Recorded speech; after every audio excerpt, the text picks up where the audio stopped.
does the fact that eventually someone is going to die and end in tragedy, does that somehow negate a happy life with a happy marriage? No, it doesn't, right? Like that fact doesn't change anything, and like doesn't mean you shouldn't enjoy happiness to avoid that future outcome. And that idea that you should is at the heart of the thinking of this society, right? It's like, it's all about the afterlife and some eternal salvation. It's about biological imperative that they see it as a holy imperative to procreate. That's in the Bible. We got to make children. There's nothing about love and nothing about happiness. That's not important to them.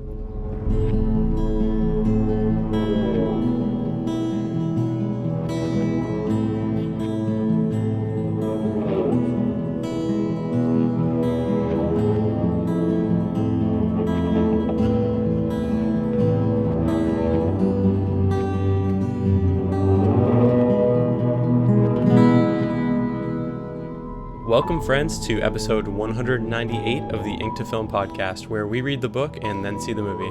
I'm James. And I'm Luke. And this week we discuss the first 5 episodes of Bruce Miller's 2017 series, The Handmaid's Tale. So, reading the story and watching the first 5 episodes of this series are different experiences.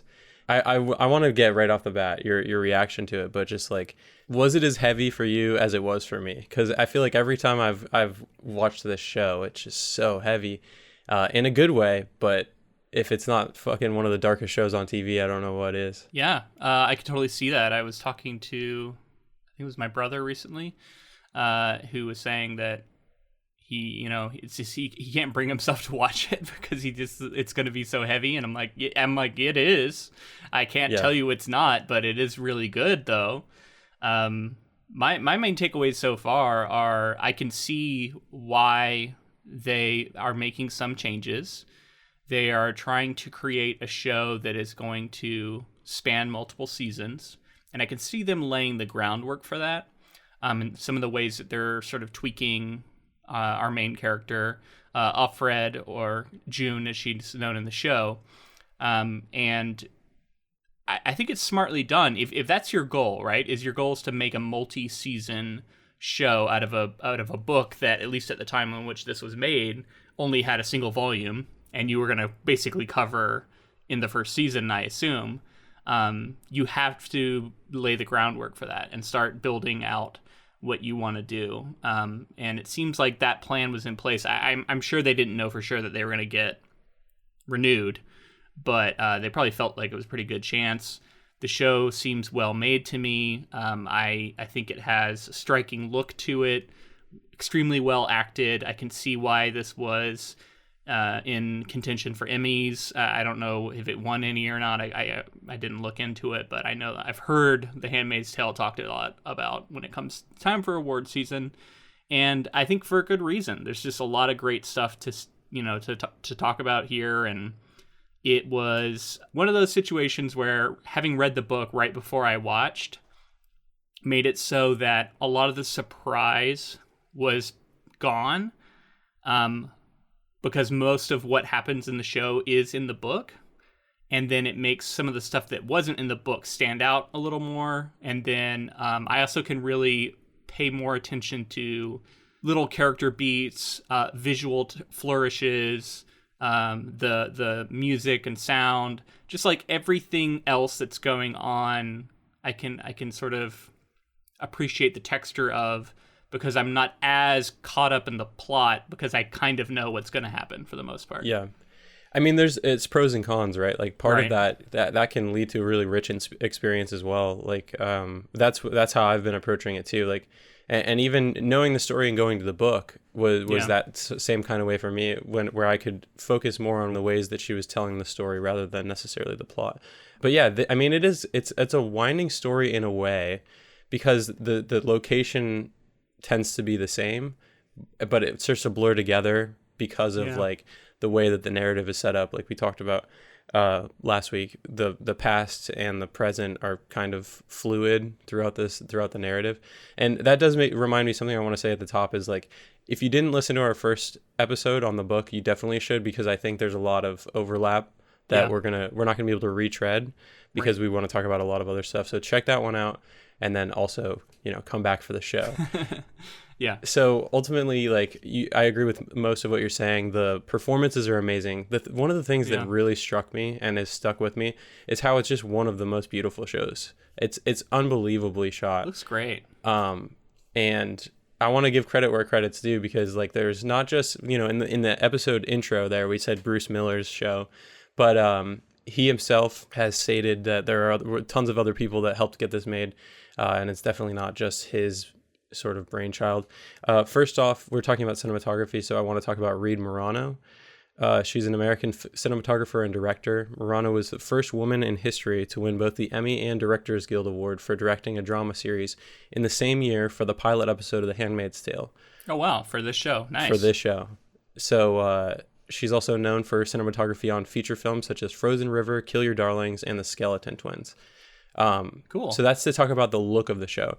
And the reason I bring her up is because she actually directed the first 3 episodes of this show as well. Okay. So for this show, established what I think was the look and the feel of the show in the first 3 episodes. I was going to say, if she made the first 3 and directed and kind of designed the look, it seems to me like that set the tone and set the sort of template for everything that follows, right? The legwork's been done at that point, and everybody else can kind of follow in that same vein. And it's striking. Like I said, I have a lot of specific moments I want to like talk to you about and kind of break down what someone was going for with the design of it and stuff like that, because there's a lot of cool stuff like that for sure in here. We're going to talk general thoughts right now, but one more person I want to mention, because we'll talk about Bruce Miller, the showrunner, when we get to that section. But right now I want to say that Bruce Miller didn't start from scratch when he was tapped to showrun this by Hulu. Eileen Chaikin, who's now the showrunner for the Fox series Empire, first developed the project for Showtime, and Bruce Miller said, quote, "She deserves a lot of credit for incredible endurance and tenacity for keeping it alive. Her pilot script gave him a great starting point, and he grappled with how to tell the story. Quote, her script spread out to different points of view early on, and I don't think she used voiceover." So kind of highlighting the ways that I think he changed it. But overall, she was shepherding it for a really long time, and he just picked up the reins to get it made, it seems like. Oh man, that's the age-old debate, right? Voiceover. Because I was just thinking about how they clearly leaned into that. It's almost a trope when it comes to a great movie adaptation, right? Or a great adaptation of classic material. Is you got to get those lines in there. You want to get the exact words and put them in. You want to have an actor deliver the words with all of their skill and talent. And so many of them are internal thoughts in a lot of these books. And so you're like, well, how do I do that? The only way that so many people come to is that voiceover. But there is a trade-off, because I found myself thinking, like, what would this have looked like if it didn't have voiceover? It would have been a very different adaptation. You would have lost a lot of what makes this feel very... internal? Not just internal, but faithful, right? Like having a lot of that internal stuff makes it feel faithful. And if you got rid of it, it would be a show that was maybe subtler, and left more unsaid and had to be implied. I think it would be more challenging for audiences too. Like this show already asks a lot of you as an audience member, and to not have some I don't know, to leave it more ambiguous like that and to leave it for interpretation, it would make for something really artful, I think. And because I enjoy typically not having voiceover. Right. You would have been left reading the scene to figure out the meaning, right? Like, and you would have left like hanging on emotional beats and all this stuff. That I do enjoy that kind of filmmaking, but ultimately I think the right decision was made. And part of it comes back to the power of Margaret Atwood's prose, and a lot of what goes on internally it's so difficult to fully convey, and it seems so important to the story. So ultimately, I think it was the right decision. And for me, it actually ratchets up a lot of the anxiety, because and that's something that this show does so well. if you're looking for that in a show, is that like at every turn, in a way that I felt like the book maybe didn't. In the book, we saw Offred, or June in this case, as suffering from, and we see a little bit of it in the show, but some Stockholm syndrome, some like fighting back in ways, in her own ways. But in this version, I think in the show, she's much more deliberate about fighting back. And the monologue, a lot of the voiceover leads to that too, is like, we know exactly where she's at, her frame of mind. And then there will be times that she falters along the way, which was just like the book.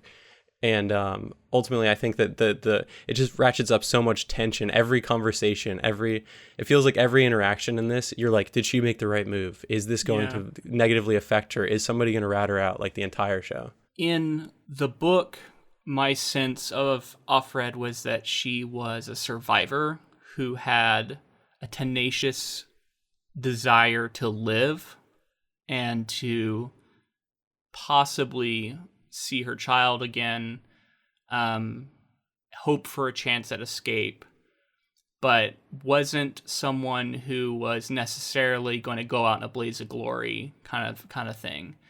This version of the character is that, but with this core of what feels like a fighter, like a real resistance leader kind of being born, and that's what I feel like they're laying some groundwork. Now, I haven't seen anything beyond 5 episodes, so I'm just speculating on the idea of this show going on for 5 seasons. What I would think I would want to do if I was going to do that is take this character and turn her into something down the road, and I feel like they're pushing that character in that direction. I don't know if that's what they end up doing or not, but that's my theory at least. They have these reaction shots and just shots in general of Elizabeth Moss, who gives an unbelievable performance, by Fantastic. the way, which we should talk about. And she won. This show, you mentioned Emmys. This show won like every Emmy. It won like everything for a long time. The first year, I think she won like most outstanding actor in a drama, something like that. Right. And these super intense reaction shots that she'll get in moments where she's being like beat down or told what to do or something, and the person leaves the room, or she just straight up gives them these like this intense stare that is just like, that there's a fire there, that she's not going to give up and she's not going to just like let it happen. And yeah, I mean, like some of the elements that I think were there in the novel are being played up a little more. We've already heard about Mayday and in the show through 5 episodes. So, that was definitely set up in the novel as well. That also brings up a good point too, that Margaret Atwood did have a pretty strong presence in some of the changes that were happening from her original novel. She worked closely with the production to make sure that things kind of held up with her vision. Yeah. So last week, I think we talked about her visiting set. I think that was in the episode. We talked about how she came to set and had a cameo, and how it was she found it to be like a harrowing experience because of how emotional and sort of dark the scene was that they were filming. Did you catch it? I did catch it, and okay, I put it on our Instagram in a story that's probably gone now because of the way Instagram is. But it was she walks up and slaps Elizabeth Moss during one of those scenes, and I was like, that's quite a cameo to have in your show, is to slap your protagonist. That's pretty fun. Yeah, I mean, it was a massive. I mean, like I didn't know what she looked like the first time through the show, and then I did after we talked about her last week. I had looked into her a little bit, and then I saw her in the episode, and I was like, holy shit! And then come to find out, that was definitely her. Very cool. There's another little Easter egg that I'll share that you may already know about, but I'll share when it comes later on. It's like episode 3 or 4. Cool. I feel like I need to underscore how watching this show right now, again, feels just incredibly timely. We talked a lot about this last week, but with everything going on in Texas right now, and this abortion ban, and these just insane laws that are seemingly getting passed and people are fighting against, and it really lent a sense of urgency and realism to everything that was going on, and especially all the flashback scenes of life kind of starting to change, and all the little hints we're getting of what's to come. It was really scary, and it's just, the show feels important, and it feels timely, and I don't know, just I'm glad that we're covering it right now. I think this is a good moment for me to be watching this, and hopefully we bring some more people to it. It really does like highlight the fact that as much as people want to be apathetic about some of this stuff, we are actively in a fight for people's freedoms with things like this going on. So being involved in local and like federal government and understanding what's going on and voting accordingly like is really powerful and like speaking out.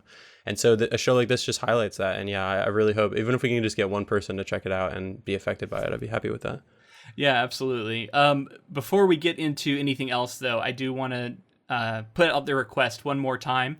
We are coming up on our 200th episode in 2 episodes from now. Somehow it's pretty wild.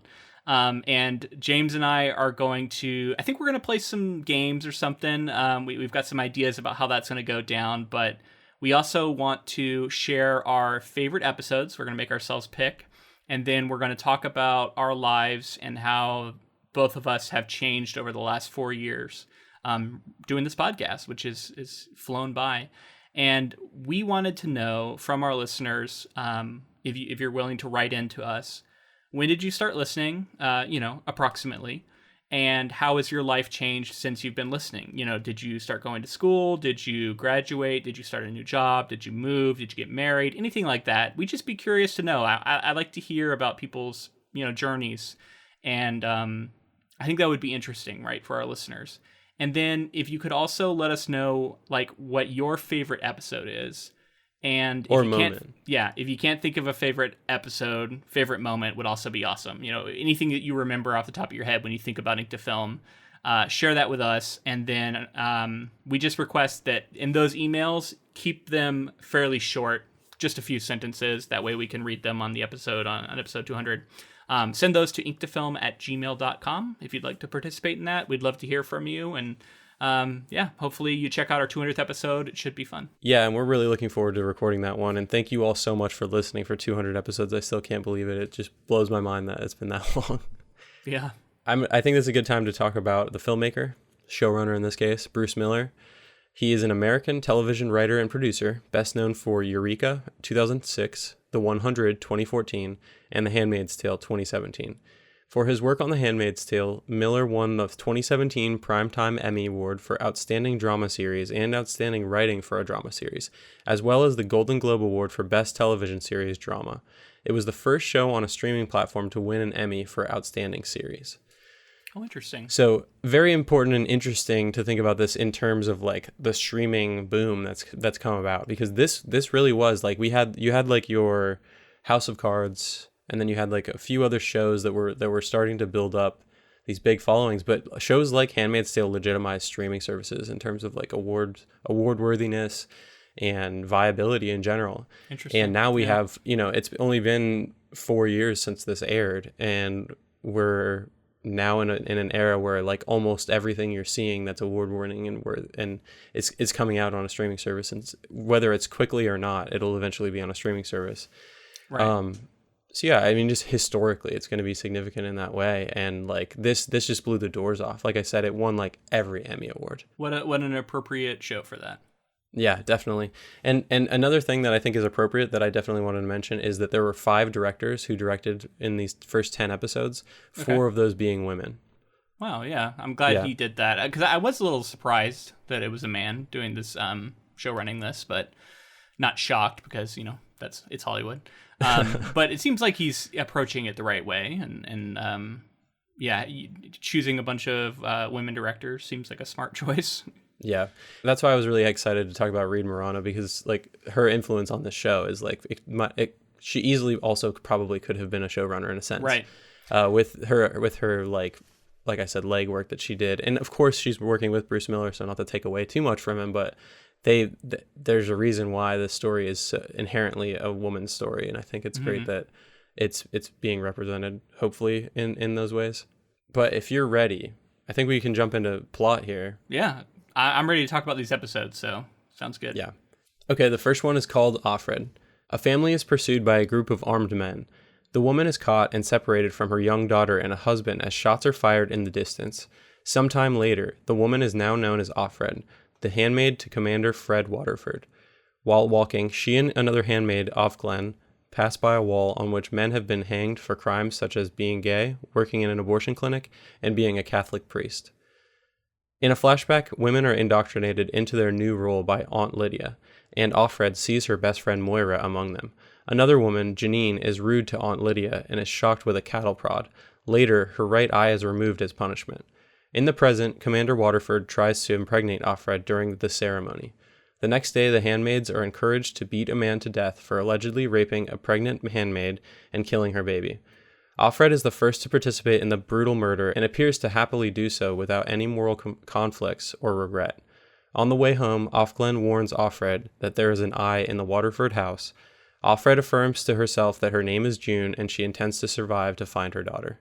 So we mentioned the name thing, and I just want to get it out here because I don't think I said this last week, but the name June is not canonical for Offred. Well, the name June does appear in Margaret Atwood's, in her novel, right, in the source novel. It's not canonically her name necessarily, but some people believe that there are some ties between the two. Like you could assume that her name is that. So what I saw was that Margaret Atwood said that people have read into that moment where they're all in the gymnasium whispering to each other. There's a list of names. Every other name that's listed, you find out who that is, but you don't find out who the name June is. And so people have taken that to mean that our narrator's name is June. She says that that was not her intent when she wrote the line, but that people are free to believe that if they want. She's fine with it. And then obviously in the show, they embraced that. So I just think that's an interesting detail. And one of those things where in writing it, she clearly wanted the narrator to be nameless. I think that was probably a deliberate choice, right? But in the show, I think it's indicative of a larger change in that they have her name herself at the end of the first episode. It's a defiant thing, right? Like right. The show is a defiance, whereas Margaret Atwood's was of survival, like you were saying. Yeah, a little bit. It's I don't want to pretend like book Ofglen is not defiant, like, you know what I mean? Because she does a lot of the same stuff, but she just fights in a different way. Like it really just feels like she's fighting to survive in this world.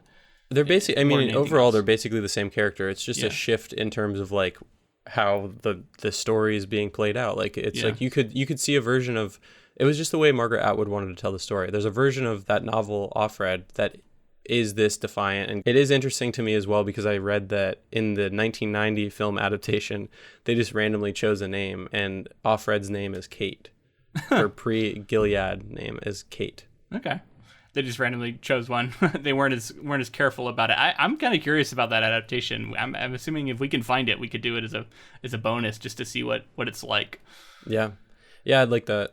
I mean, like I would like to see the other version of it because it is interesting too. Like you're picking up on something that I'll talk about more in the next episode that we do that'll cover the whole show. But part of me wonders what just a mini series of this would be like. You know, like just do the book, what they have, and do like a 6, 7 to maybe 10 episode miniseries covering everything they wanted to, because we are in kind of like the golden age of the miniseries like that, and I don't know if it was as viable in 2017 or if they felt like they needed to have something that would be more like sprawling. Right. Yeah, I don't know, man. I haven't seen the rest of the season, so I can't tell you. Speaking about this episode, I wanted to highlight the decision to start with the flashback. Start with them in the car trying to flee to Canada, her in the woods with her child, and then getting caught. She hears the gunfire, and it's interesting that she seems convinced that her husband was shot, which seems to imply maybe she saw a body, but that would be a slight change from the book where she mentions that she doesn't know for sure. She heard bullets fired, but she doesn't know for sure that he was hit or if they shot in his direction. So I don't know if that is a deliberate change or not. I guess it would depend on where the show goes from here. You might know things I don't know, but the decision to start in this place, I think is a pretty good one. Like I see why you want to do it. It establishes a familiar look and feel and situation, even though we don't know why they're fleeing. They're clearly like wearing like regular clothes, like doing regular, appear to just be people like you and me, right? And then we transition from that into this otherworldly dystopian thing where everybody's wearing colored uniforms and everything is so strange, grounding us in that moment of like, clearly this is the moment she was captured. It shows that there was a transition, and it leads off that way that I think works for television. I think this works for viewers who just might be turning on the show and go, is this something I'm going to want to watch? It helps you get into it more than necessarily the way the book begins, which is in the gymnasium with the handmaids sort of being indoctrinated. And I think if you were a viewer and you wanted to read it this way, you'd be forgiven in thinking that someone trying to escape to Canada from America, seeing people who are gay, working in abortion clinics, things like that, being discriminated against, you could see this as a reaction to the presidential climate right at that time. Right. It was like, to me, when it was coming out, it was so clear to me that it felt like it just was, and it wasn't necessarily by design, but it was just like, stranger than fiction kind of thing. Yeah, I wonder when the show started production and everything, because... it was definitely it was in 2016. Okay, so I wonder if that went into the decision to greenlight it and to have it like actually happen. Was like, hey, if we put this out right now, it's going to make waves. Yeah, I will say, like, I read something about Bruce Miller saying that it's not necessarily the case. Like, it wasn't really, like, that motivated by that. Well, it seems like there was significant work would have had to have been done in order to get this out in 2017 already. Right. I would imagine. Well, and we talked about how Eileen Chaikin had been, like, shepherding it for a long time before he picked up the show. And the book had been around since 85. There had been a film adaptation. So this is a story that was out there. And it just, I think they recognized, hey, we got to get this thing out because now's the time. And unfortunately, it continues to be the time to have a show like this. I mean, good. Fortunately for good television, unfortunately for the rest of everything else. Yeah. I wanted to talk to you specifically about Aunt Lydia and the cattle prod, and then Ann Dowd, who plays Aunt Lydia, is just terrifying. Like she's so, oh my gosh, like that character was maddening in the book, but the presence, the expression, it just sort of pious, righteous, self-righteous. I don't even know what it is. Like there's just so much built up into this Aunt Lydia character, clearly getting off on her power, and just like is brutal. But it seems like she drank the Kool-Aid. Like it seems like she's all the way in. And she's sadistic. Like she enjoys it. Like it's, and she shows up everywhere. You know what I mean? Like she if there's something terrible that's going to be done to them, like, I feel like 8 times out of 10, Aunt Lydia is showing up to do it. She's with the eye later on. Like, she's just there for a lot of these scenes. And I think it's because Ann Dowd is killing it, and they know it, right? And she's so reprehensible. They give us this character to hate probably more than any other character. Like, you hate this person. Definitely. And you talked about it last week with... in these like fascist regimes and things like this, where they'll pit people who are similar against each other, and in this scenario, they have Aunt Lydia, who is a woman, just like completely tearing down these other women and like propping up the patriarchy in ways, and that like this that this society is deemed necessary and stuff. It's crazy, and it works so well because of that, right? Like she's terrifying, she's powerful, and she's a presence. She was in Leftovers as well, right? Oh, and, is that? Yeah, you're right. And she's great in Leftovers. Oh my gosh, I didn't make that connection. Thank you for making that click together for me. Yeah, and she's excellent in Leftovers, so that makes sense. Okay, so Janine losing the eye and how violent and how like absolutely brutal that was. Yeah, that was a change, but I think it was a very interesting one. They had the biblical reference that they made about taking the eye, and I like that they're still, it seems to me that they're trying to do what Margaret Atwood did, in the sense that they're trying to use real world things still. They're not trying to get too far from reality, and plucking eyes out, that's something that's been done before.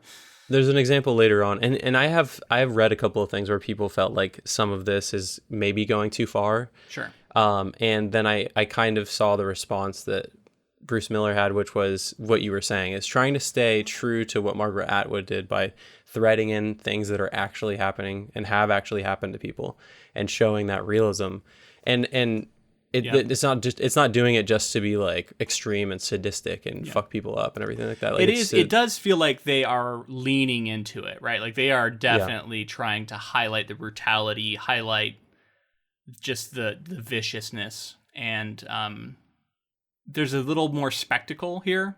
And if you're kind of someone who really likes the subtlety that is at the heart of Margaret Atwood's writing, even though the things she's describing are quite extreme and quite violent and brutal, she does it with this subtlety, and she does it with this care, and a very specific sort of sensibility of what I'm going to show you and what I'm not going to show you, what I'm going to describe and what I'm not going to describe. This show it doesn't align perfectly in that way. It has been shifted into being a little bit more flashy, being a little bit more just impactful in its imagery, because it is a TV show and it's trying to stand out in our current media landscape. And so I can't blame it for that, but I do recognize it's a difference, and I understand why it might lose some people, but I was personally okay with that. I do think that that's part of modernizing it and making it appeal to, because I think that people want these things that are so shocking. Not all people, but some people do, because it just shocks the system, and it's like something engaging. And you want water cooler moments, and which water cooler moments are now Twitter moments, it seems like. But you know what I mean? Like, you want people talking about it later, and the things that people are going to be talking about are some of these kind of scenes. And this is a good segue into the ceremony, because like I cannot tell you the number of people I had conversations with about this show, and in the first episode having the ceremony take place, and how fucked it is, and how dark it is, and how it's just like there are some people that will watch that and be like, no fucking way I'm not watching this show. Yeah, people check out, and you can't blame them. The show is full of just like a million different triggers for people, so I get it. But it's one of those interesting cases where it's a good example of having a show that is dealing with incredibly dark and triggering material, yet is still very important. And I wouldn't change in that sense. So, you know what I mean? It's like, just because art can be violent and triggering and deal with really heavy stuff doesn't mean it shouldn't exist. So whenever I see people arguing that stuff that can trigger people or, elicit some sort of emotional response, like, shouldn't exist, period, I bristle. That's a big conversation about like the role of trigger warnings and how we should be conveying them. But suffice it to say, like, I'm glad the show exists in the way that it does. At least in this first season, I'm liking it. I think that the way that Margaret Atwood wrote a novel that was unflinching for that time period, this show is attempting to do the same kind of thing that will affect this audience currently, the modern audience, in the same kind of ways. And we're talking about a show coming out in like a post Game of Thrones world where I think a lot of things were learned. It was, massive show. Everyone was watching it. It was using gratuitous sex at some points, and like, we've talked about it a lot, and like how maybe it got eyes on it, and maybe it was a good thing, because in the long run it's like rich storytelling, and that's great to get like people into fantasy in ways. But then there's also like another side to that coin, where it's like, is this like gratuitous? Is it exploitative? If you feel like it isn't gratuitous, are you like a prude or something? Like, so it's in this area where we're in like a post something like that world, and I'm a little uncomfortable comparing this show to that, though. Like this show isn't titillating at all in this first episode. I wouldn't think. Like, there's no sense of like making this seem sexy. Like, this is just horrifying. Yeah, I guess I should have highlighted the like rape scenes and torture scenes and things like that were in Game of Thrones rather than the sex scenes. Anyway, I mean, I think you're right. Obviously, Game of Thrones is so massive, it probably did have an effect on this. But this first episode has a really incredible look, and it continues to carry through, like we talked about before. I think it really establishes the appearance of the show. But one thing I did notice was this shot they kept doing where Offred was sitting in front of this window and the light is streaming in from behind her and she's sort of just a silhouette. You see the light rays coming off of her, and to me she looked almost divine, almost like they were evoking like Mary from the Bible, like Jesus's mother, right? Like this holy woman appearance. And there's a interesting sort of dissonance between that idea and the very human character of Offred, and how her humanity is what she's fighting for, and her supposed like holy role as a procreation vessel is what society is using to subjugate her in the show. So it was fascinating to me to use visual storytelling to evoke that, yet at the same time we're getting the interior thoughts of a person who's struggling in this world. So I don't know. I think that is a clever way to visually tell the story you're going for. That works. It's also conflicting too, because is the filmmaker leaning into some of the things that the society is saying about these people? You know what I mean? Like, there's this holiness, and is there holiness around this character because of her humanity? Is that something to be considered holy and something to be considered sacred? Whereas like the wrong things are being considered sacred in situations during this story. Yeah, I mean, it's like appearances, and is that are they evoking the way our society views women? What is the filmmaker trying to say by doing it?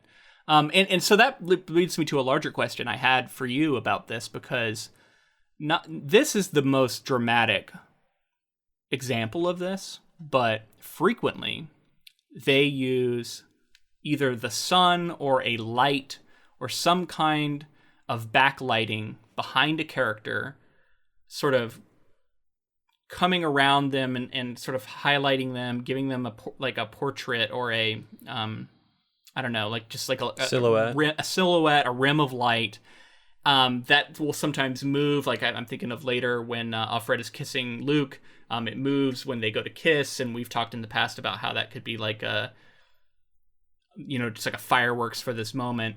But like I just noticed it was a frequent enough choice that I started to go, what are they trying to say with this? Because it kept showing up over and over again. And is that a tool in the toolbox of a filmmaker?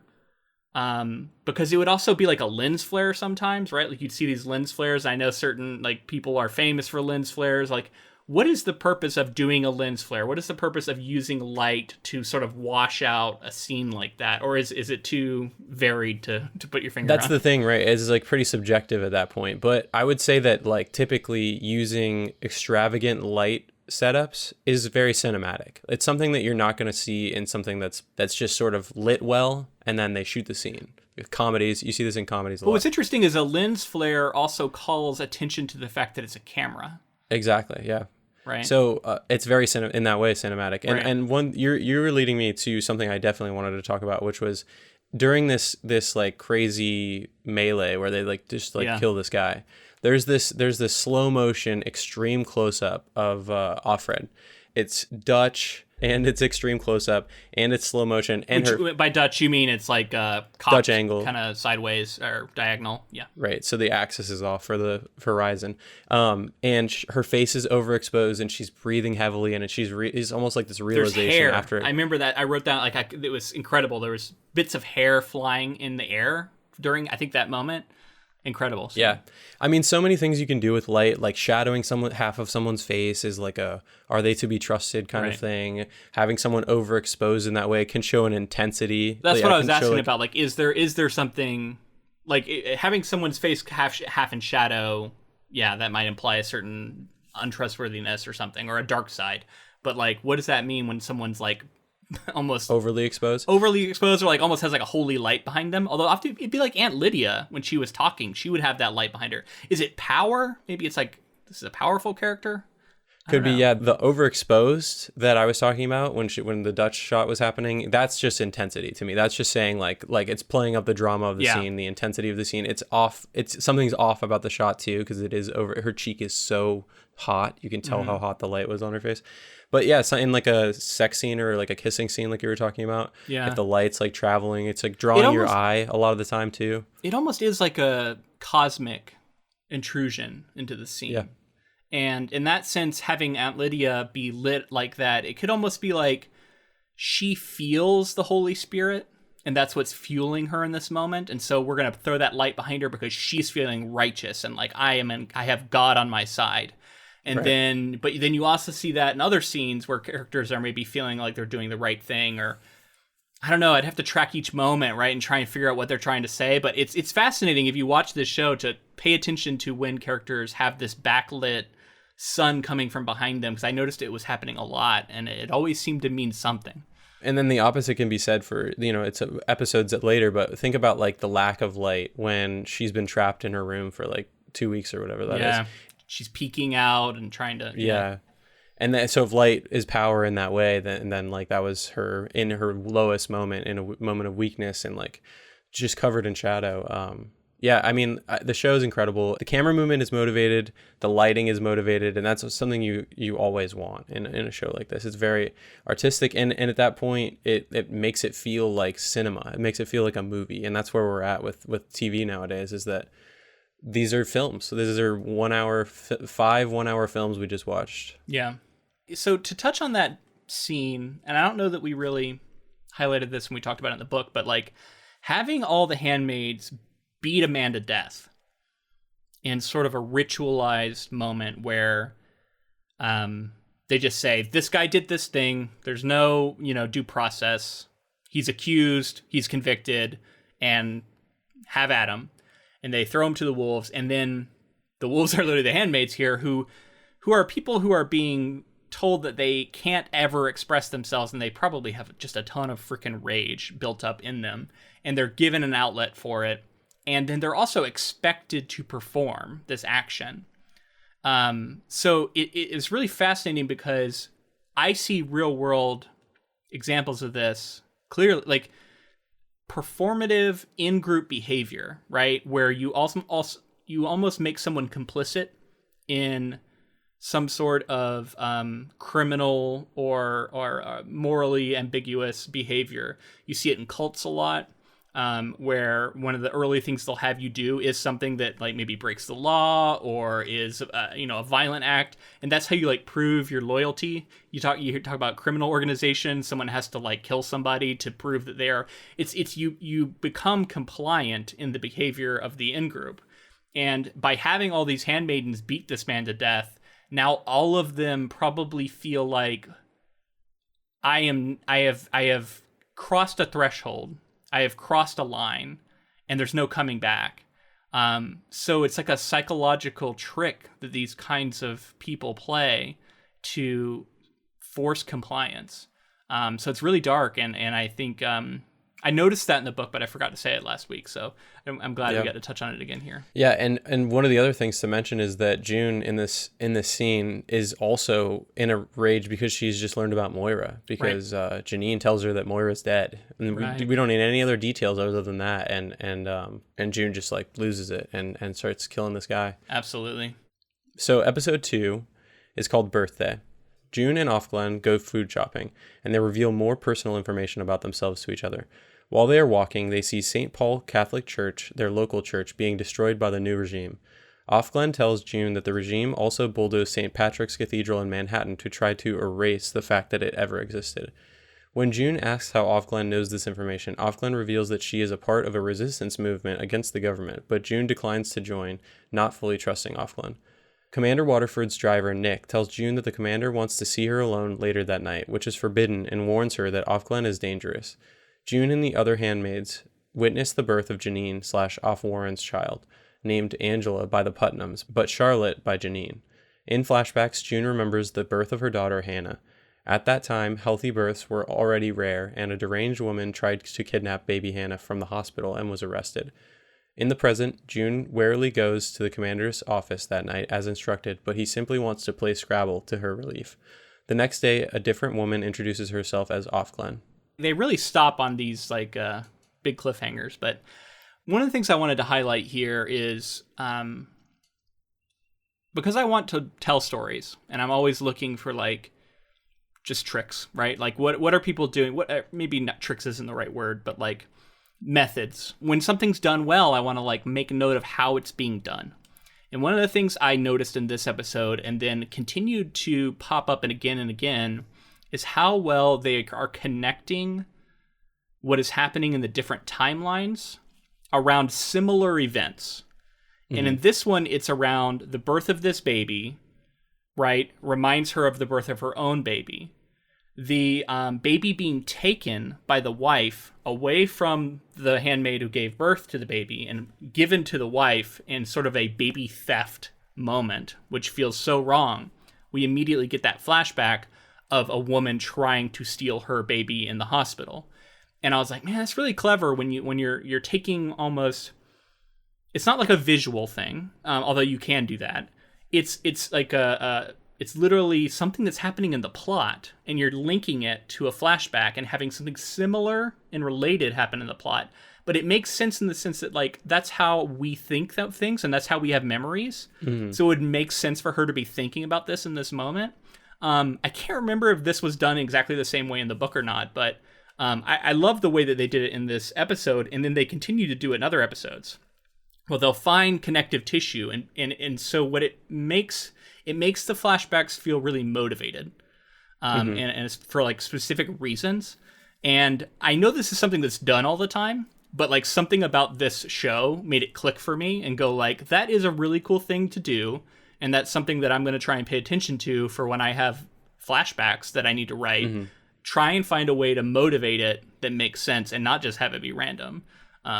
Yeah, and in that way, it makes it even more internal and even more from June's perspective. Right. Because June, like that, like, you know, she's literally, like you said, baby is taken. My baby was taken. The way that those connect together it feels so much more natural. It feels so much more like genuine in that way. Whereas like if we did a random flashback about something unrelated, which I'm looking at you like the bad seasons of Lost, where we're like, we're on the island and we're going to get a weird flashback that has some relevance, but it's really not related. It's funny because I was thinking about Lost because it was famous for doing all these flashbacks, and like the good episodes of Lost, the flashbacks are very motivated and they feel very tied to what's happening in the present. The bad episodes of Lost don't. And that's one of the key things, right? So, I mean, I think that's a good place to look and think about.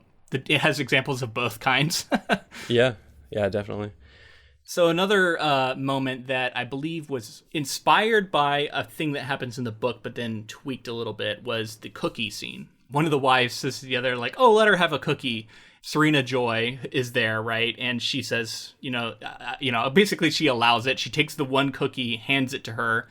And Alfred is asked, do you want a cookie? And she says, yes, very meekly, that would be, I think what she says, like, I would love that. And she's given this cookie and she bites it and she has this look of like, I've never tasted anything so good. And almost seems to be like verklempt, like just taken with emotion. And then she walks away and I was like, okay, that's interesting. I think that's kind of similar to how it went down in the book. But then we get her going to the bathroom and she spits out the cookie and doesn't eat the rest of it. And she looks in the mirror, I think it was, or maybe just the camera looks at her. And we see this smile on her face that I felt like was one of the first moments where I mean, I've had a little bit of it, but I was like, this is almost a different character. And that smile told me that she was faking that meekness. And that smile showed me like sort of a calculation was going on. Like, I'm going to pretend to be so taken with this cookie, but then I'm going to spit it out because symbolically, I'm not going to accept this, little gift that was given to me. I'm going to spit it out. And that little act of defiance shows me this is a slightly different character, because I don't think Book Ofglen did that. They did it in the same way, at least. Mm-hmm. Yeah, I think it's the kind of the opposite of what you were talking about before. They do things to try to indoctrinate you, and you can decide to do them or not. Right. And so in the case of beating that guy, she was just so overcome with emotion and everything that was going on that she played into it. And then in this scenario, they're like, yeah, have a cookie. You know, it's like almost like a gold star. They're like, you're doing the right things within our system, so keep it up. And she's like, no, well, fuck and you guys. It's so patronizing. That wife says, look how well behaved she is. You know, like she's this dog or something. You know what I mean? Like literally a trained pet. So maddening. And then, oh my gosh, the wives, and they're this happened in the book, but like something about seeing them gathered around and the one woman laying on the ground and doing the breathing and them all help, like, oh my God, it's such a farce. And I love that she kind of like laughs at it. She like has this look again that is so perfect. And you know what's interesting to me too is like Serena catches her with these looks, and Serena's like, I know that this is ridiculous, isn't it? It feels like she does know that this is fucking crazy, right? Like it does look like that. Yeah. I don't know. I was gonna wait until next episode to talk about Yvonne Strahovski as Serena Joy, because I do want to talk about her performance. But since you're mentioning her here, I think it's time. I find her to be incredible. I mean, with the exception of perhaps Elizabeth Moss, and with a shout out to Dowd, her performance is really interesting one to me. And she is so mysterious. She seems to have a lot of emotion like swirling beneath the surface of her eyes. But it's a mysterious thing. Like you don't know what she's thinking. And yet she can be so intimidating and in a different way than Dowd, who is like clearly this like villainous, like reprehensible person. Serena Joy, like you can't get a beat on. Like, should you feel kind of bad for her? Should you just out and out hate her? Like, I don't know. And yet she can be just so awful to Uffred. And then specifically next episode, there's a moment where she comes down to the ground and screams at her on the ground. And I was like, I had to stop and be like, we have to talk about this moment because it was so good. Like, it was amazing. I mean, like emoting is like, of course, like those are going to be a lot of the dramatic moments when people are like, you know, yelling and something, but like, it's hard to pull it off and not have it seem, I don't know, off. But this was right on. It felt so powerful and terrifying and emotional. I don't know. I was captivated by her performance, and you know, her and Elizabeth Moss together are just killing it in these scenes. Totally agree. Yeah, I agree with everything you said. That scene sets up her being trapped in that room for such a long time too. And you're like, well, like, and that's why it's so interesting to see how June goes about picking her battles, because some of the time it's calculated, some of the time you kind of feel like she has some Stockholm syndrome going on, and then some of the times it's just straight defiance. Yeah. And so like it's really interesting to see like if she's playing her cards correctly all the time, especially with characters like Serena and Nick and the commander. It's always, I don't know, I'm always on edge. That's what I'm trying to say. That it's always anxiety ridden episode watching for me. Speaking of the commander, we got to mention going to his office and playing Scrabble. How strange this moment is, and I genuinely laughed out loud when he says something like, "You must find this so strange," and she just like looks at him and gives him this little look, and then she goes, "I guess it's a little strange." And I just laughed. Yeah, I guess it's a little strange. I think that's like the biggest understatement ever. So funny. And it's in a show that doesn't have a lot of humor. I liked that I had a genuine laugh out loud moment. I kept feeling like this time around that the commander is so, because of the system around him, just propping him up to do whatever he wants. He seems like a child to me. Oh man, like a lot of the time.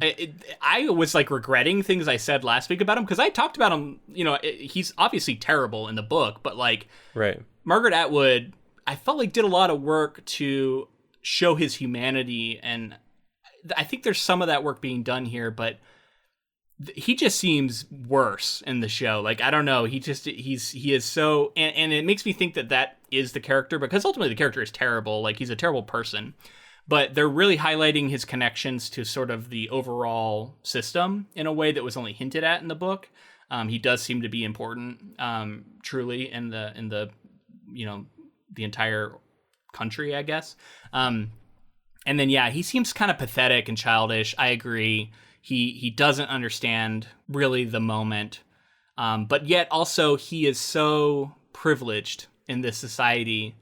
He can get away with whatever he wants, and he knows it.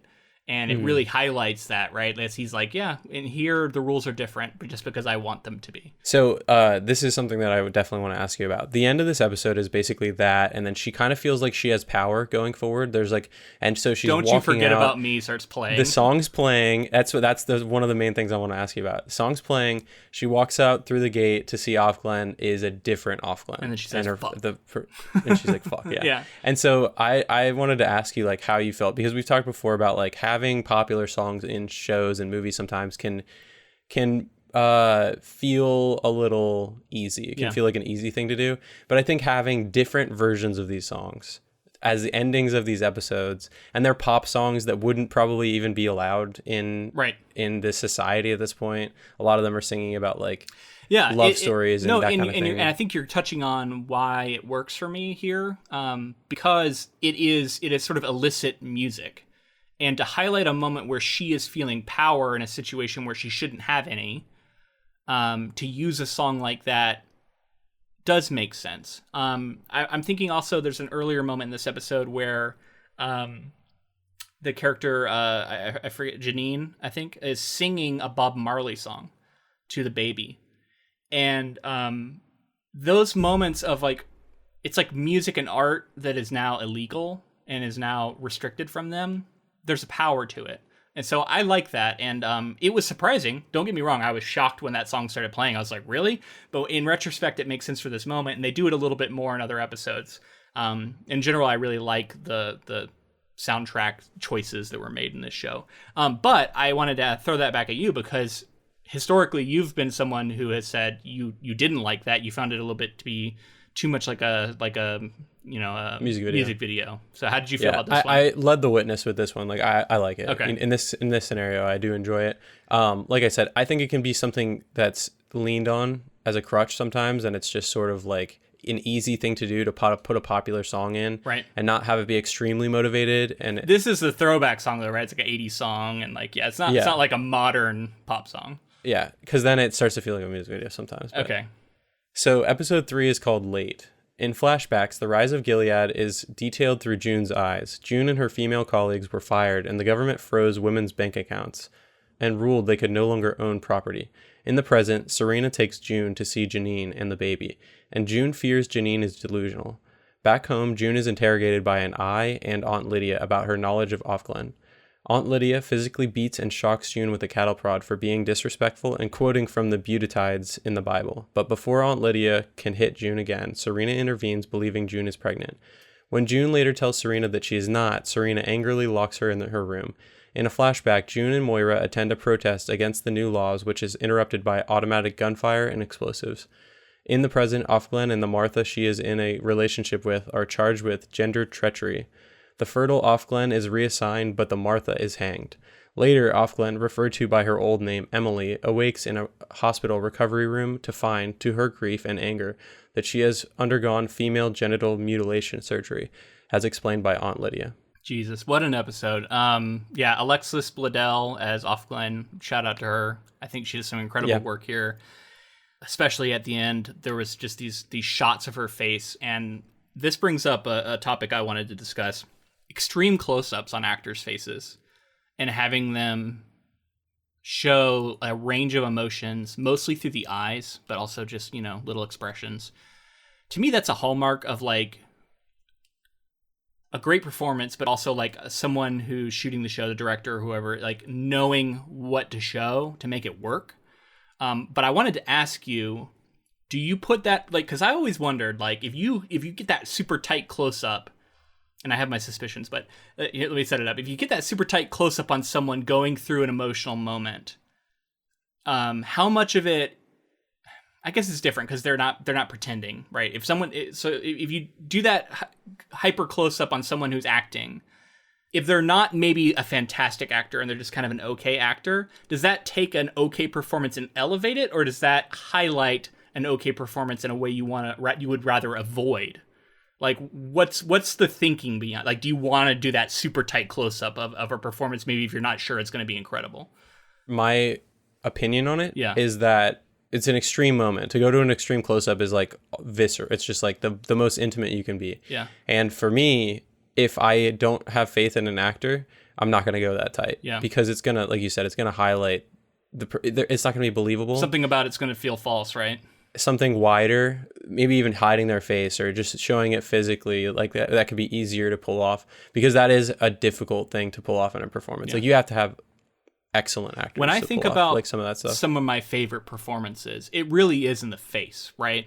When I think about some of the most iconic moments, some of my favorite moments in film, when it comes to performance, it is usually a very close look at someone's face, and you can see like just like a stew of emotions that are impossible to even put words to. And what we get with Ofglen there at the end is that, because my God, the sort of grief and confusion and just the range of emotions, and it sort of cuts briefly between different ones, and it to me it felt like we were showing all these different reactions she was having, and man, it was incredibly affecting. And it comes to cap off an episode that has some of the like just most devastating moments of the show, which is full of them. But the hanging scene was incredible, right? It's I think it might have been kind of a oneer, if I'm remembering correctly. Yeah. She's in the back of this van. She's having this moment with her I guess lover. I don't know. They were accused of that. It seems like they did have a connection, and they're holding hands, and they're both sort of imprisoned. And then she gets pulled out, and they just take her over to the noose, lift her up, and I don't know how they must have been able to digitally remove a wire or something, but they literally just on a crane raise this woman up in a slow hang that is like one of the most brutal ways to die. Because and then the van drives away as it's happening in the window. You can see it in the back window. Yeah, it's so well shot and so brutal, and and then you follow that up with what happens to Ofglen, and it's horrifying. Yeah, typically those like fake hangings are done with like a vest of some kind that they rig up, so you're not obviously being hung by your neck. And I thought I could kind of see that, and I assume there's some sort of wire that they probably digitally removed or something later. Yeah, because I thought I saw that even in, like, you can usually kind of tell if you look for it in the way that they're hanging. You can kind of tell that the weight is not on the neck, which like is the way they have to do it. And it doesn't really take anything away from you most really of the doesn't. time. And this one looked great, by the way. Like, I could barely tell. Like, this one looked incredible and terrifying. It was so affecting. It's so, honestly, like, one of the heaviest episodes. Yeah. It's horrifying what happens to Ofglen. And I don't remember the term gender traitor in the book, although it may appear. Again, when we read these books for this show, we tend to read them fast. So it might have been in there, but the way this was really highlighted, and honestly just more of Ofglen's story, which was told to us as like sort of supposition, and I heard these things, whereas here we're seeing it play out. I have really been captivated by Ofglen's story in the show. Just these moments are really brought to life and just incredibly powerful. And then, the whole idea of the gender treachery, or whatever they call it, gender trading, a gender traitor, whatever the term was. It feels like, and of course this would be a thing in this society, right? Like homophobia. It was touched on in the book, but like, I like the way that they're bringing that to the forefront, because it would be in a society like this, it would be, punishable by death, obviously. And you mentioned like fleshing things out for a full season and beyond that for something like this. And like these side stories that we get with these other characters are, just as affecting. And I think it's interesting to think about what you told me about the other novel that Margaret Atwood wrote, and it's sort of from the perspective of other Marthas and like aunts and things like that. I haven't read it. It's called The Testaments. I'm really curious, but that's what I heard, right? Is that it's about some other women and their perspectives. So and it's cool because like this show kind of frames it as like, it's not it is of course June's story, but also at the same time all of these other characters have really interesting like journeys they're going on. And notably, we don't get any voiceover for Ofglen. And that kind of shows me the difference, right? Because what we're trying to figure out going on in her head is all just from her performance and what she actually says to other people. But when they're pulling her around and she's got her mouth covered and she can't speak, all that acting's done with the eyes, and it's incredible. Again, another great performance by someone I shouldn't have overlooked earlier when I was listing them. Yeah, totally. The other thing that we get in this episode is Aunt Lydia just beating the shit out of June, and then leading us into Serena's blow up, where she throws her on the ground and screams in her face, and then she's locked away in her room. Yeah, do you understand me is what she says. I wrote it down here, but it's so good. And it's because she says, this could get a lot worse for you, which is something that is in the book. So good. Just a powerful. We already talked about that scene, so I don't want to hit it again. But yeah, this had some just incredible performances in it, this one. All right, so this next one, forgive my Latin, but episode 4 is called Nolite Bastarde Carborundorum. Banished to her room, June retreats to her closet, where she finds a Latin phrase scratched discreetly into the wall. When Rita, the Martha assigned as the commander's housekeeper, finds June lying on the floor, June tells her that she fainted, so Serena sends her to the hospital for a checkup.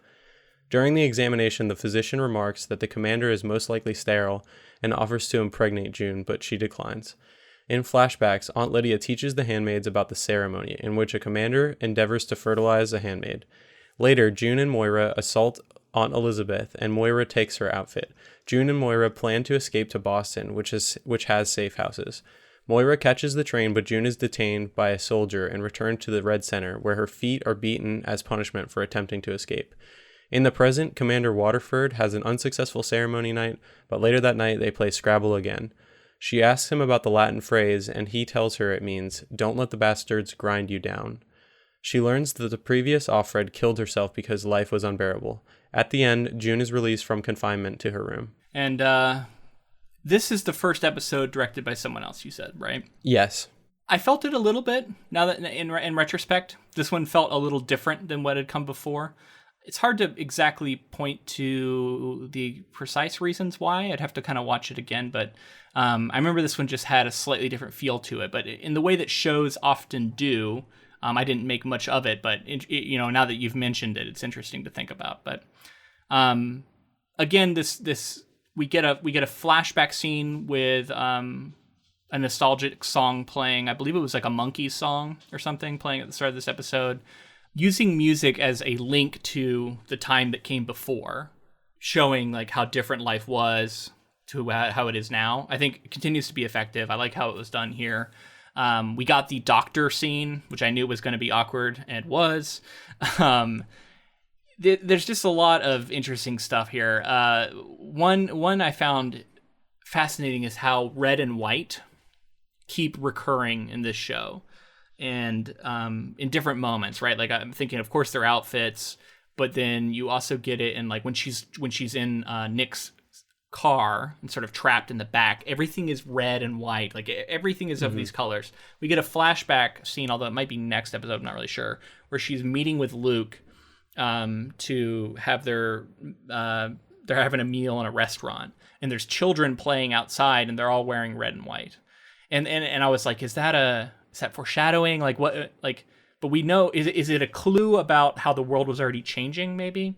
And there's all these moments, right? Like we get someone say, in his light or whatever it is he says, something like that. Whatever, like the little phrase gets said to her at one point. She's like, under his eye. Under his eye. Yeah. She's like, what did you just say to me? Oh, that part was awesome. I love that she was like, what the fuck is this weird culty situation that's like just befallen us? Yeah, you start hearing these little things. There's the way that the guy's behaving in the coffee shop. Right, yeah. I do wonder what is I'll just tell you what I think the red means, and it has to represent fertility in some way, right? And it has to do with like... Well, it's also blood in the body, right? Serena lost it, and it was... right before that, the reason she lost it is because this whole time she thought that she was pregnant. Turns out she's not pregnant. Yeah. And the scene before that has June just like sitting there with her underwear with like a blood spot on it. And like I think that's like the handmaids. I think that's what the red represents there in some ways. Like I red also like typically is like power. Yeah, I mean they're important. I think there's an importance to it. It's very, very primary red. It's not a faded red. Right. Very eye-catching. And then white would be usually considered to be like purity. Yeah. So there's purity, and the purity has wings, and the wings are often used to block, like almost like blinders on a horse. So they can't see. So they're literally like blinded by purity. And then their bodies are red. Their bodies are being reduced to their biological purpose, quote unquote, as in this society. And that is tied to blood and the womb and, you know, your monthly cycles and all that stuff, I think. So yeah, that's my read on it. And it is interesting to have children wearing that, right? Early on. And it's like... Could just be a recurring thing. Yeah, I don't know. And then they might have been girls. Might have been young girls. I'm not sure. I don't remember for sure. There's another moment where she's in the hospital talking with a nurse, I think. And they're talking about the baby. And she says something that's one of the phrases that is said a lot by the believers later. Like, I can't remember exactly what it says. Like, by his light or something. She says something. Yeah. They say, like, under his eye, may the Lord open. They say, like... be praised. What is it? Praise be. Praise be. That's what it is. Praise be. She says praise be for something with the baby. But she's not a member, as far as we know. She's just like a nurse or somebody at the hospital. But they're talking about the baby and she says praise be. So the sense is that maybe this religion is starting to take hold. And they're, like, co-opting, like, things that exist and everything. Well, that too. But, like, it also could be, like...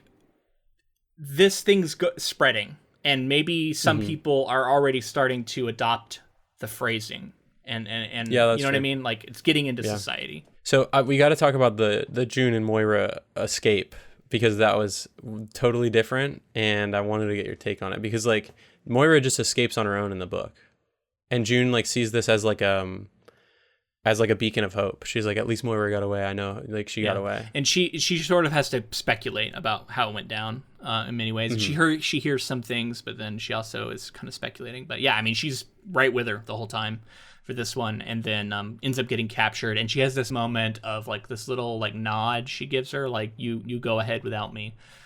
It really empowers Offred in a way that she isn't in the book. And then it really ties her to Moira as, like, an aspirational figure. Like, I want to be like her. I want to be like my friend who can fight. Well, and she kept saying in her monologues, she kept saying like, Moira wouldn't put up with this shit, and Moira wouldn't do this, and Moira wouldn't do that. What would Moira do?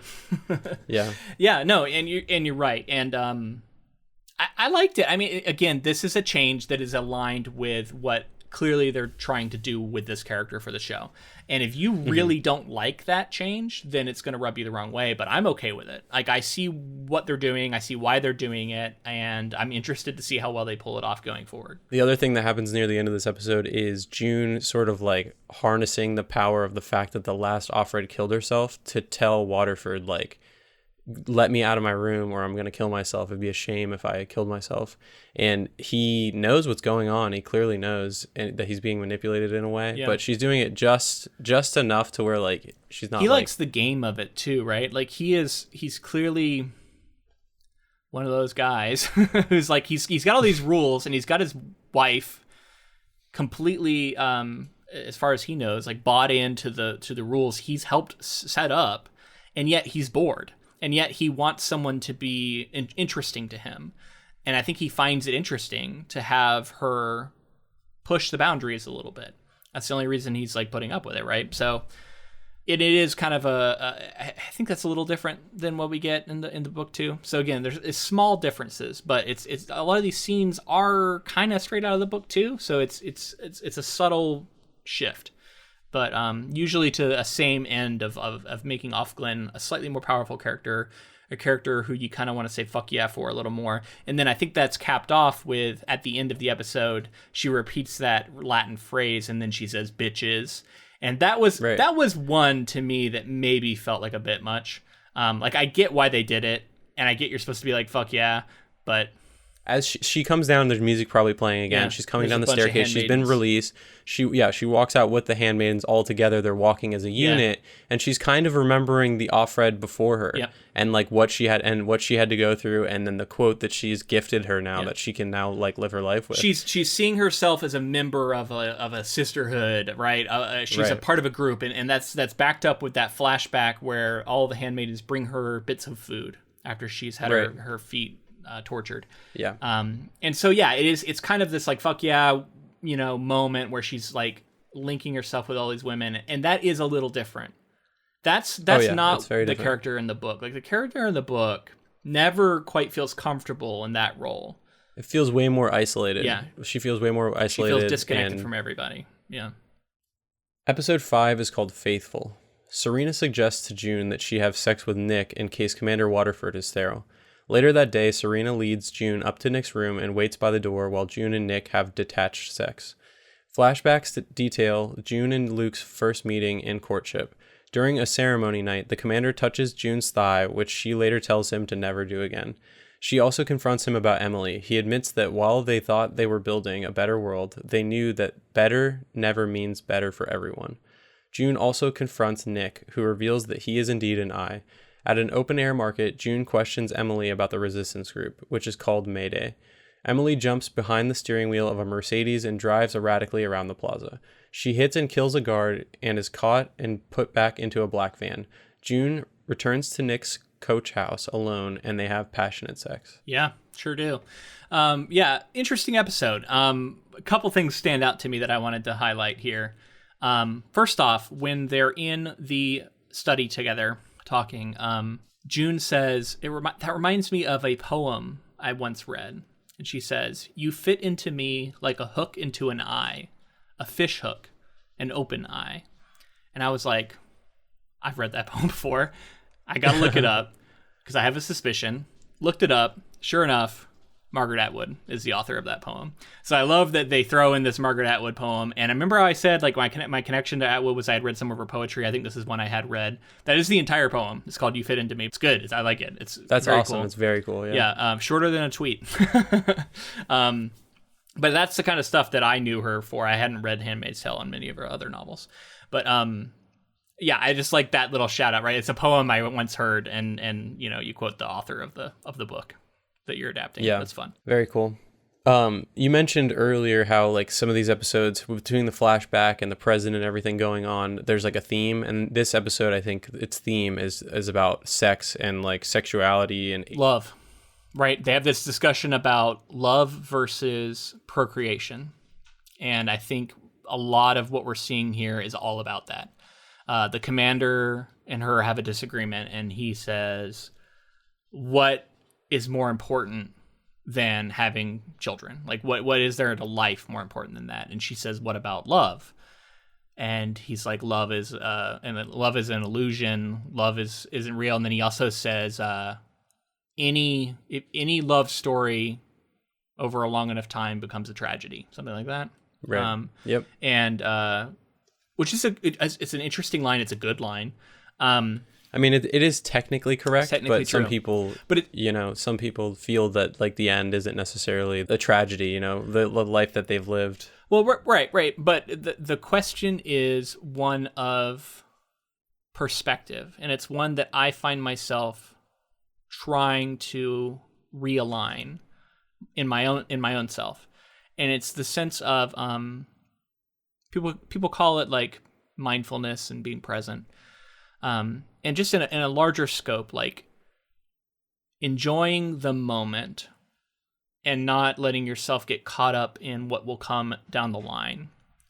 It's not to say that you can't think about these things, but like, does the fact that eventually someone is going to die and end in tragedy, does that somehow negate a happy life with a happy marriage? No, it doesn't, right? Like that fact doesn't change anything. And like, doesn't mean you shouldn't enjoy happiness to avoid that future outcome. And that idea that you should is at the heart of the thinking of this society, right? It's like, it's all about the afterlife and some eternal salvation. It's about biological imperative that they see it as a holy imperative to procreate. That's in the Bible. We got to make children. There's nothing about love and nothing about happiness. That's not important to them. And to Ofglen, she's like, no, that's what is important, and genuine connection with people is more important than anything. And to me, I totally agree with that. And I think, we're seeing these flashbacks to her genuine love with Luke, and they're meeting up and having sex in the hotel. And then again, you get that linked up with her night of passion with Nick, which is a stark contrast to the sort of dispassionate meeting she has while Serena Joy stares on or stands there over them or whatever. Yeah, I mean, I think this episode's all about that. Yeah. And the way that, like, the society is framed sex specifically, too. The way that, like, now sex doesn't mean anything to anyone. They have that situation where Serena, like, tries to, like, pleasure the commander and he, like, turns her away. There's no love there anymore. There's no actual, like, connection. The connection that he's looking for with June, too. Yeah. Yeah. I wanted to get your read on that. What do you think's happening there? I think the society has bent him to the point that he doesn't see her as, like, a sexual being anymore. His wife, he doesn't feel that connection anymore. It could be also that he feels like for her, he can't bend the rules because she is such a bought-in, complicit figure that he feels like he has to perform the role of the commander and she has to perform the role of wife. And in this society, apparently they're not allowed to do this. In a way that with the Handmaid, it's different, right? Like, she is breaking the rules. He knows that she's sort of subjugated. And so he can break the rules with her in a way that he can't with his wife. It's a really fucked up situation. It does show sort of the lovelessness of their relationship. Yeah. Well, and then we get to what you were talking about before with Serena standing over Nick and June, where clearly, like, they kind of have had a connection and, like, they both felt that, but couldn't be genuine with someone like that, with the society. You kind of get the sense Serena felt it a little bit too, right? She picked up on it a little bit, it seemed like. Yeah. And that's another moment where I didn't know if I should feel bad for her because clearly she doesn't have that in her life. Yeah. And I think she recognizes that to some extent.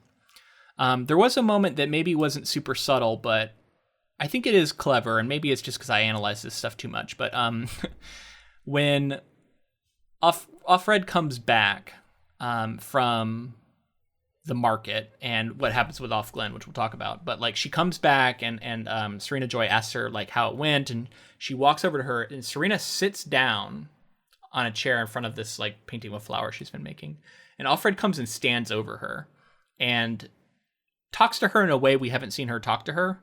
And it seems like she's sort of asserted some power here. She knows that Serena has broken the rules, and that knowledge that she's broken the rules at least gives her some measure of power in this dynamic of like, she could take them both down. She wouldn't not go down, but she could take them both down if she wanted to, and she knows that, right?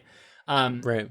So for the first time, I think, for the character, she is in a position of power over Serena Joy, and I think that is shown by having Serena sit, because she's very tall. Yvonne Strahovski appears to be much taller than Elizabeth Moss. So they have her sit down, I think, to make her physically smaller on screen.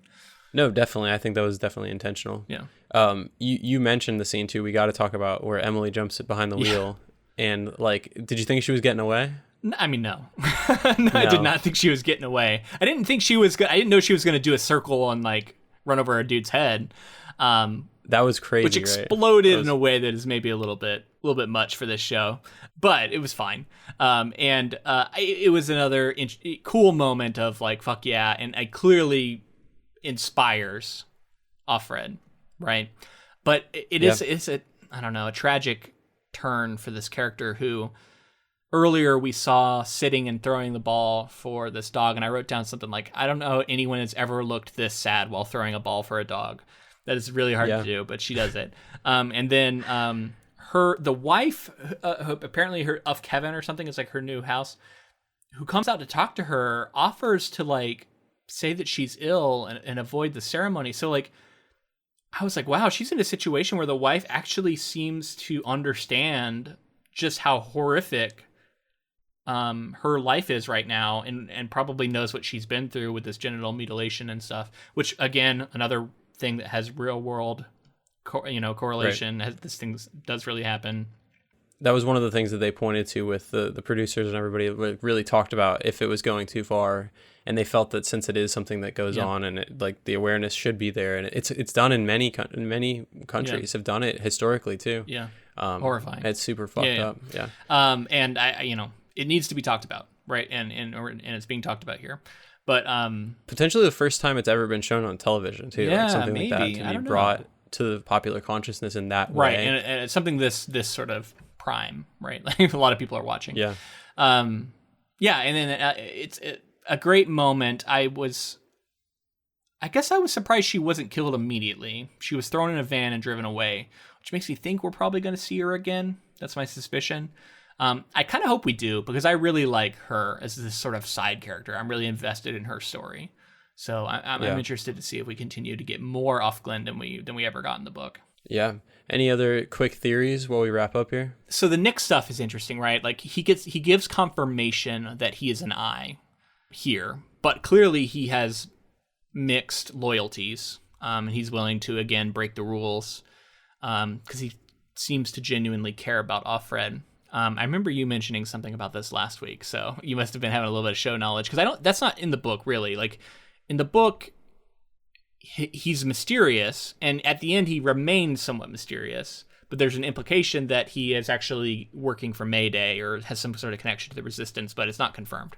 In the show, he's a very interesting character because it seems like he is full blown. He's an eye, but she is sort of converting him through her influence, and it again puts her in a position of power. And then the sex scene is clearly an assertion from her that this is important to me in life, like experiencing the moment, finding love, or even just like passion and living in the moment and enjoying yourself while you're alive is important enough for me to take this risk.